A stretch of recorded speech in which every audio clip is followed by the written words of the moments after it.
ఈజీగా tummy full అయ్యే chicken fry చేస్తున్నానండి. ఈరోజు నేనైతే ఫస్ట్ బాండి పెట్టేసి, ఆయిల్ వేసి, మొత్తం మ్యాగ్నేట్ చేసుకున్న చికెన్ పెట్టేసుకొని బాగా డీప్ ఫ్రై చేసేసుకున్నాను.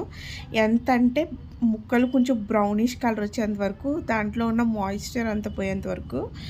నెక్స్ట్ ఇదైతే పక్కన పెట్టేసుకుని, దీంట్లోకి ఏం చేయాలా కొంచెం వెరైటీగా తినాలని మజ్జిగ పులుసు చేసుకున్నాను. మజ్జిగ పులుసు అంటే ఆయిల్ వేసి, జీలకర్ర, ఆవాలు, పోపులు వేసుకుని, ఇంట్లో ఉన్న పోపు దినుసులు వేసుకుని కొంచెం ఎండుమిర్చి కరివేపాకు వేసుకున్నానండి. ఫైనల్గా మజ్జిగలోకి ఇది వేసుకుని తింటే అల్టిమేట్ ఉంటుందండి. నాకు ఎప్పుడైనా జస్ట్ ఫుడ్ క్రేవింగ్ వస్తే ఖచ్చితంగా చేసుకుని తింటాను ఈ ఫుడ్.